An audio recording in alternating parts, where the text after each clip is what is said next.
အဲ့ဒါနဲ့ကွာနောက်တစ်နေ့ကျတော့ကို6000ရော်ပေးလိုက်တယ်ရော်ပေးပြီးတော့ဒါမိဘတွေနဲ့ပြန်လာပြီးတော့ဘာမှမလုပ်တော့ဘူးမလုပ်ခိုင်းတော့ဘူးအသက်ကလည်း20ကိုကျော်လာပြီကွာပတ်စံကလည်းရှာကျင်နေပြီကွာဒါပေမဲ့ဒီမှာလည်းကိုကပြဿနာလည်းတက်ထားပြီပထမတစ်ခေါက်တုန်းကလည်းအလုတ်ခိုးလို့စုခံရတယ်ဒုတိယတစ်ခါလည်းအလုတ်ခိုးလို့စုခံရတယ်တတိယတစ်ခါကျတော့ဝေလေးလေးနဲ့လုံးနေနေအကိုမှတ်မိပြီ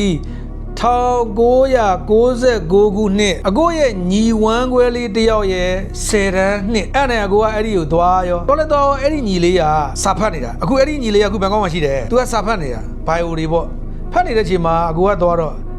ညီလေးဒီစာတွေရလားဦးစာတွေရလားမေးတာပေါ့မေးရင်နဲ့သူကဟိုကလည်းမရဘူးဒီကလည်းမရသေးဘူးအဲ့ဒီအချိန်ကဘယ်ချိန်လောက်ဖြစ်နေပြီလဲဆိုတော့17လပိုင်းလောက်ဖြစ်နေပြီ3လပိုင်းဆိုရင်10တန်းဆောင်ဝဲဖြေရတယ်ဆောင်ဝဲဖြေရတော့မယ်ဒီကောင်ဟိုစာလည်းမရသေးဘူးဒီစာလည်းမရသေးဘူးဟာမင်းမဟုတ်သေးဘူးလေဒါဒီလိုကြက်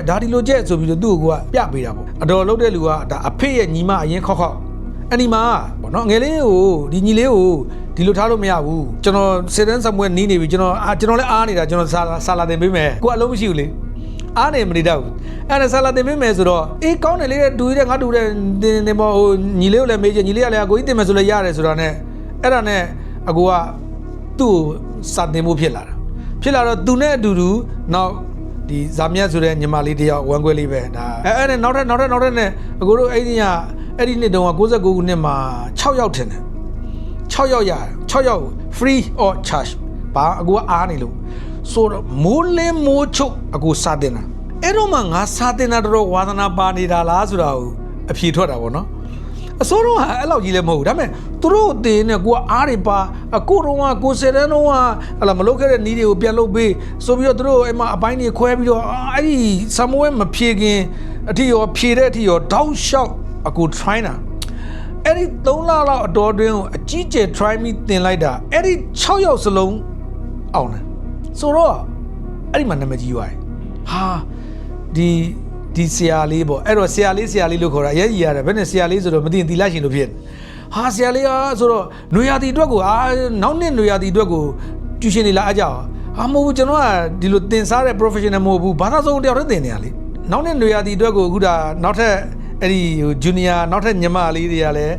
သူတို့တခြားမှကျူရှင်မတတ်တော့ကိုကြီးပဲတင်ပေးပါဆိုတော့အဲ့ဒီ69ခုနှစ်ပြီးတော့2000ခုနှစ်အဲ့တော့မမရရှိတဲ့ EP ယမင်းကျော်စုတနာထွန်းဆိုတာအဲ့ဒါဟိုညီမတွေပေါ့ဝမ်းခွဲတွေနောက်တစ်ခါသူတို့နဲ့အတူတူနောက်ထပ်နာမည်တွေတော့မမှတ်မိတော့ဘူးကွာအေးတန်နာလားဘာလားမမှတ်မိတော့အဲ့သူတို့လည်း6ယောက်ပဲနောက်ထပ်အဲ့6ယောက်ကနေပြီးတော့နောက်ထပ်လူတွေကလာအဲ့နဲ့မမျောလင်းမဲနဲ့မမရပေါ့နော်တက္ကရာ2000တို့တွေဒီတနည်းအားဖြင့်ပြောမယ်ဆိုရာစုနှစ်အပြောင်းအလဲပေါ့နော်ဒါ20ရာစုပြည့်သွားပြီးတော့2001ဆိုတာနဲ့ဒါ21ရာစုကို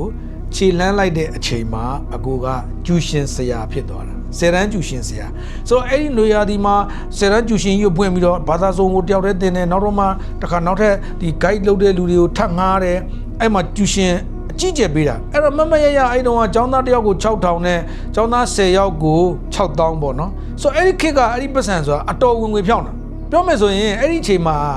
မမရအသက်က23နှစ်ထင်ပါတယ်ဆိုတော့ဟာအဲ့ဒီအရွယ်နဲ့ကိုကကျူရှင်ဆရာဖြစ်သွားပြီပထမတော့ကကျောင်းသားတွေရဲ့အိမ်မှာလိုက်တင်တာဘရောင်ဇီလန်ပေါ့ဆိုတော့အဲ့ဒီကနေပြီးတော့မှနောက်အဲ့မှာကိုပိုင်တိုက်ခန်းလေးငှားလိုက်တယ်လေးလွာမှာကိုပိုင်တိုက်ခန်းလေးငှားပြီးတော့အဲ့မှာကိုကျူရှင်ကျောင်းနဲ့ကိုဖြစ်သွားတော့တာပဲเนาะအဲ့ဒီအရွယ်မှာ23နှစ်လောက်မှာတက္ကရာ2000မှာအကိုကဒါလုံးဝကိုပိုင်ကျူရှင်ကျောင်းထောင်ပြီးတော့ special တင်တာအဲ့တော့အဲ့တက္ကရာ2000 2001 2002 2003အဲ့ဒီအထိတောက်လျှောက်ဆယ်တန်းကျူရှင်ဆရာဘဝပဲဆိုတော့ဒီနေရာမှာအကိုဂျားဖြတ်ပြီးတခုပြောချင်တယ်ဟိုတနေ့ကလည်းအခုမျိုးသမီးနဲ့ကိုနဲ့ပြောရည်ရတယ်ဒါကတော့ဒီအကြောင်းအရာနဲ့သွေးဖီပြီးတော့သွားတာပေါ့နော်အဲ့ဒါဘာလဲဆိုတော့လူတွေကတဲ့ဒီငငယ်စဉ်ဘဝမှာဝါသနာပါတဲ့အကြောင်းအရာတွေဟာကြီးလာတဲ့အခါမှာဖြစ်ချင်မှဖြစ်တာတဲ့ဆိုတော့အကိုငငယ်တုန်းက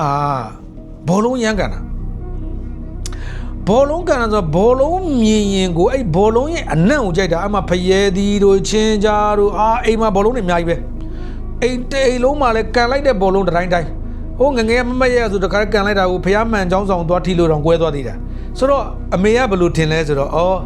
ကြီးလာလို့ရှိရင်ဘောလုံးသမားဖြစ်မယ်အဲ့လိုထင်တာဒါပေမဲ့တကယ်တမ်းကျတော့ကိုရန်နှစ်လောက်လဲရောက်လာရော ဘောလုံးမကန်ပြတော့ဘောလုံးကန်တော့ဘာဖြစ်လဲဆိုတော့ဒဏ်ရာတွေဖြစ်တယ်ခြေတော့ကွဲတယ်ဒူးပြဲတယ်အလှပြက်တယ်ဗောအဲ့တော့လှကျင်လာတယ်လေဆိုတော့အဲ့ဒီကနေအဲ့ဒီ9တန်းလောက်မှာဘောလုံးမကန်တော့ဘောလုံးမကန်မဲ့နဲ့ဘယ်ရောက်သွားလဲဆိုတော့ဂီတာတီးကျင်တဲ့စိတ်ကိုပြောင်းသွားပြန်ရောအဲ့ဒါနဲ့ဂီတာတီးအတင်းဂီတာတီး9တန်းလောက်ထဲကအကူဂီတာတီးတာဆိုတော့အခုဂီတာတီးသင်ပေးတဲ့တငယ်ချင်းအခုအမေရိကမှာမျိုးမင်းဆိုတာဟိုးတလောလေးကတော့အခုတို့ဒီဗမာပြည်မှာစုံကြသေးတယ်အဲ့ဂီတာတီးကအခုသူသင်ပေးခဲ့တာဆိုတော့အဲ့ဒီမှာဂီတာတီးတချင်းတွေဆိုတော့ဟာလုံးဝသပင်အရှိတွေထားဘာတွေထားနဲ့အခုသပင်ရှိတဲ့ဓာတ်ပုံရှိသေးတယ်အရင်ကြီးကသပင်ရှိကြီးပဲဟာဂွင်းတွေကွာတွေနဲ့ရော့ကာကြီးပေါ့လုံးဝအဆိုတော်ကြီးပေါ့အော်အဲ့တော့လည်းပဲအမေလုတ်တဲ့လူဟာအော်ငါသားလေးကအဆိုတော်ကြီးဖြစ်မလားမသိဘူးပေါ့ကိုကလည်းလုံးဝရက်ကွက်စတိတ်ရှိုးတွေမှာဆိုရေးလဲဟဲတာမိုက်ခဲ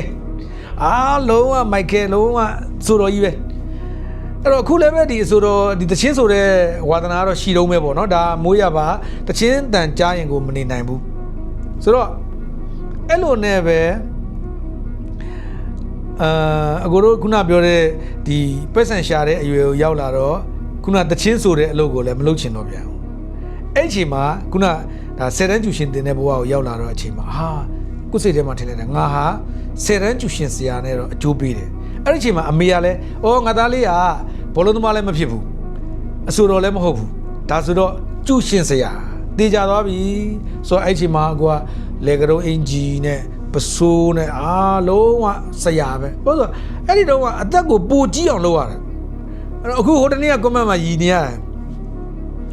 မတကာရှိလာမှ38တဲ့အသက်က48သူက38 10နှစ်လောက်ဖြောက်ပလိုက်တယ်ဆိုတာငါမစိုးတော်တော်နေရပါဆိုတော့အဲ့ဒီတုန်းကကြတော့အသက်ကြီးအောင်လုပ်ရတာဘာလို့ဆိုကိုယ့်အသက်က23နှစ်10တန်းကျူရှင်တင်နေတဲ့အချိန်မှာတချို့တော့ဒီကျောင်းသားအနှစ်ကျ repeater တွေဆိုကိုနဲ့တော့ level လောက်ဖြစ်နေတာဆိုတဲ့ခါကျတော့ကိုအသက်ကြီးအောင်လို့စပင်းကြီးတွေလန်ဖီးပြီးတော့တကယ် BJ site ကိုဖမ်းရတာပေါ့နော်ကျူရှင်ဆရာ site ကိုဖမ်းရတာပေါ့ဆိုတော့အဲ့ဒီလိုနဲ့ကိုကျူရှင်ဆရာဘဝနဲ့နေရင်နဲ့2003ခုနှစ်ထင်တယ်ကိုအဲ့မှာ10တန်း course တွေပြောင်းတာအကိုတို့က10တန်းက slide တဲ့မြန်မာတေးက excellent choice တို့ဘာတို့ညာတို့ကိုအဲ့ဒီမှာ course ကပြောင်းလိုက်တော့ the calendar တွေဘာတွေဖြစ်သွားတာဆိုတော့အကိုအဲ့ဒီ course အစ်စ်ကိုလုံးဝမကြိုက်ဘူးကိုယ်တိုင်လည်းပဲစိတ်မဝင်စားဘူးနောက်တင်ရတဲ့ feeling မရှိတော့အကိုမှာအချက်တစ်ခုရှိတယ်အဲ့ဒီအချက်တစ်ချက်ကအခုနားထောင်နေတဲ့သူတွေက like ယူခြင်းလဲယူလို့ရတယ်မယူခြင်းလဲမယူနဲ့အဲ့ဒါဘာလဲဆိုအကိုက feeling နဲ့လှုပ်တာ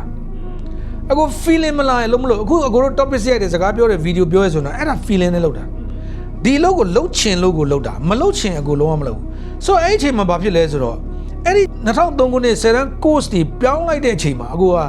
စာသင်ခြင်းနဲ့စိတ်လုံးဝမရှိတော့မသင်ခြင်းတော့သင်နေရတာကြီးက move ကမဝင်တော့